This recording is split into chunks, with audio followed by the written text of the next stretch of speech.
Hello ನಮಸ್ಕಾರ, ನೀವು ನೋಡ್ತಾ ಇದ್ದೀರಾ ಇಂಡಿಯಾ ಫಸ್ಟ್. ನಾನು ರಕ್ಷತ್ ಶೆಟ್ಟಿ. ಈಗ ಹೆಡ್ಲೈನ್ಸ್.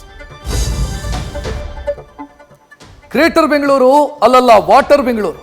ಕಳೆದ ರಾತ್ರಿ ಸುರಿದ ಒಂದೇ ಒಂದು ಮಳೆಗೆ ಇಡೀ ಸಿಲಿಕಾನ್ ಸಿಟಿ ತೊಯ್ದು ತೊಪ್ಪೆಯಾಗಿದ್ರೆ ಜನಜೀವನ ಮೂರಾಬಟ್ಟೆಯಾಗಿದೆ. ಲೇಔಟ್ಗಳು ಲೇಕ್ಗಳಂತೆ ಕಾಣ್ತಾ ಇದ್ದು ಬೆಂಗಳೂರು ಅಕ್ಷರಶಃ ತೇಲ್ತಾ ಇದೆ. ಅವಾಂತರಗಳ ಸರಮಾಲೆ ಬ್ರ್ಯಾಂಡ್ ಬೆಂಗಳೂರನ್ನ ನೀರು ಪಾಲು ಮಾಡಿದೆ.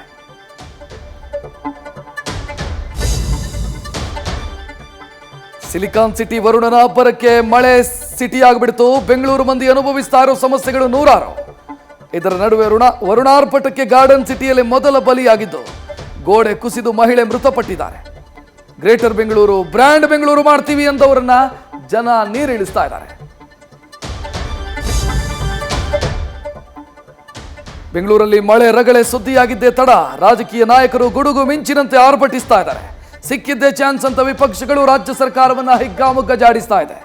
ಮಳೆಯಿಂದ ದೊಡ್ಡ ಸಮಸ್ಯೆ ಆಗಿಲ್ಲ ಅಂತ ಡಿಸಿಎಂ ಉಡಾಫೆ ಉತ್ತರ ಕೊಟ್ರೆ ಸಿಟಿ ರೌಂಡ್ಸ್ಗೆ ಬಂದ ಸಿಎಂಗೆ ಮಳೆರಾಯ ಕಾಡಿದ್ದು ವಾರ್ ರೂಮ್ನಲ್ಲೇ ಮಾಹಿತಿ ಪಡೆದ್ರು. ಮಳೆಯಿಂದ ಮೃತಪಟ್ಟರೆ 5 ಲಕ್ಷ ಪರಿಹಾರ ಘೋಷಿಸಿದರು.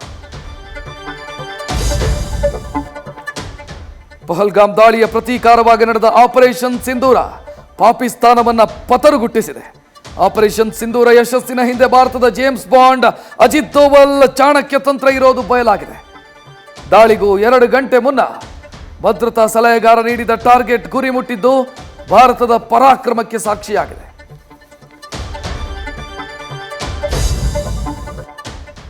ಆಪರೇಷನ್ ಸಿಂಧೂರದ ಬಳಿಕ ಭಾರತ ಉಂಡ ಮನೆಗೆ ದ್ರೋಹ ಬಗೆದವರ ಮೇಲೆ ಹದ್ದಿನ ಕಣ್ಣಿಟ್ಟಿದೆ. ಪಾಕ್ಗೆ ಭಾರತದ ರಹಸ್ಯ ಮಾಹಿತಿ ಸೋರಿಕೆ ಮಾಡಿದವರು ಕಂಬಿ ಹಿಂದೆ ಇದ್ದಾರೆ. ಅದರಲ್ಲೂ ವಿಷಕನ್ಯೆ ಜ್ಯೋತಿ ಮಲ್ಹೋತ್ರಾ ಆಕೆಯ ಮರ್ಮ ಬಗೆದಷ್ಟು ಬಯಲಿಗೆ ಬರ್ತಾ ಇದೆ. ಇದರ ನಡುವೆ ಉತ್ತರ ಪ್ರದೇಶ ಹರಿಯಾಣದಲ್ಲಿ ಮತ್ತಿಬ್ಬರು ಅರೆಸ್ಟ್ ಆಗಿದ್ದಾರೆ. ನ್ಯೂಸ್ ಫಸ್ಟ್ ನಿರ್ಭೀತಿಯಿಂದ ನಿಮ್ಮ ಪರವಾಗಿ.